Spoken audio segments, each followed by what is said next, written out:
Ganito din ba ang mga amo ninyo guys? Naboboring sa bahay at sabihin niya, tara labas tayo mga 30 minutes lang, meron lang akong bilhin tapos balik tayo agad. Kahit meron kang ginawa, kahit ayaw mo namang sumama pero sasama ka na lang kasi sabi niya ay 30 minutes lang. Akala ko sa tindahan lang mamili pero ayun, nag-shopping pala. Yung 30 minutes na sinabi niya ay naging 3 hours, 4 hours kaya ayan, yaka tayo dito kasi pertinang kapuyag yun. Sobrang nananakit itong mga paa ko guys kasi bago kami umalis ay marami akong pinaplansya at nakatayo lang ako at ngayon dito ay palakad-lakad din kaya ayan grabe talaga sakit ng mga paa ko at saka yung sapatos ko ay hindi din komportable. Nakahanap na kami ng shirt at saka pantalon ni sir at nandyan na siya sa fitting room kaya nandito na naman ako umupo malapit sa fitting room dyan at mas maganda dito kasi nasa ilalim talaga ako ng mga pantalon nakatago.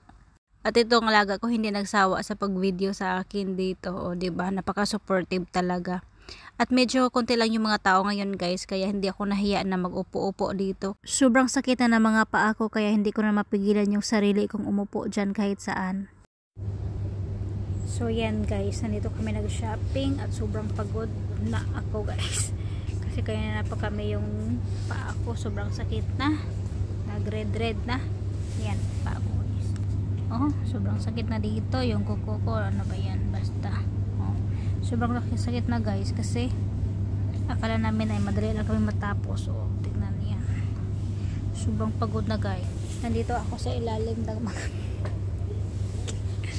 pantalon kasi yung amo kong lalaki nandyan guys. Oh. Fitting room kasi yan dyan. Dyan, fitting room papunta doon. Nandito ako, si Jenny, nandito lang si Jenny, hindi ko alam saan yun, basta na naghanap yun ng pantalon.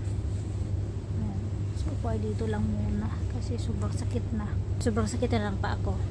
At si madam guys, nandoon siya, nakaupo lang siya sa mga pinamili namin pero hindi pa yun nabayaran kaya nandoon lang siya, nakaupo siya doon kasi sobrang pagod na din niya.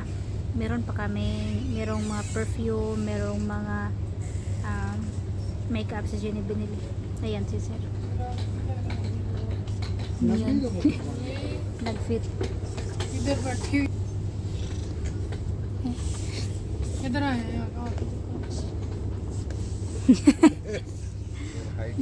That's nice.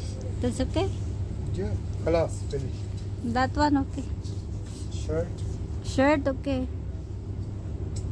Only this we will make it. Little big. You become very thin, that's why.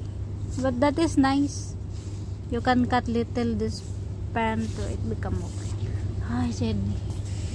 Jenny, you want to sit here? Very cool. So yun, ganyan napili niya mo.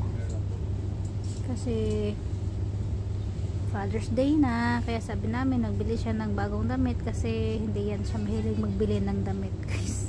Kaya sinamahan namin ng alaga ko dito. Hindi siya mahilig magbili ng mga damit niya, hindi kagaya ni madam na palaging merong mga bagong damit. Yung amo kong lalaki hindi siya mahilig sa mga damit.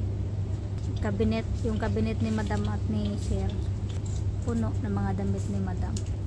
Si sir kunti lang yung mga damit niya. At kapag comfortable siya sa damit na yan ay magtagal yan sa kanya, pero kapag hindi siya komportable, kahit bago pa yan, kahit branded pa yan, ipamigay niya yan. Sobrang pagod na yung mga paa ko eh. Pagkatapos nito guys, magbayad na kami tapos kakain at saka uwi na.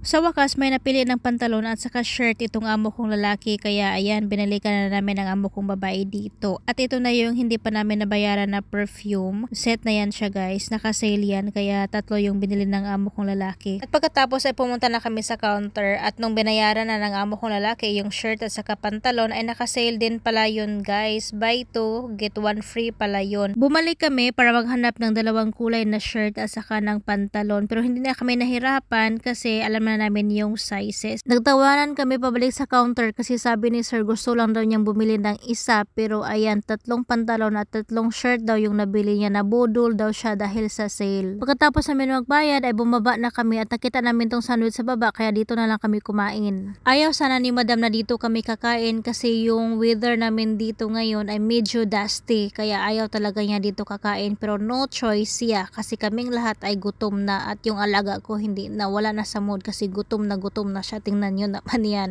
Habang kumakain kami ay palaging sinasabi ni Sir at ni Madam na bilisan daw yung pagsubo. Baka daw lumakas pa yung mga abog-abog. Charot.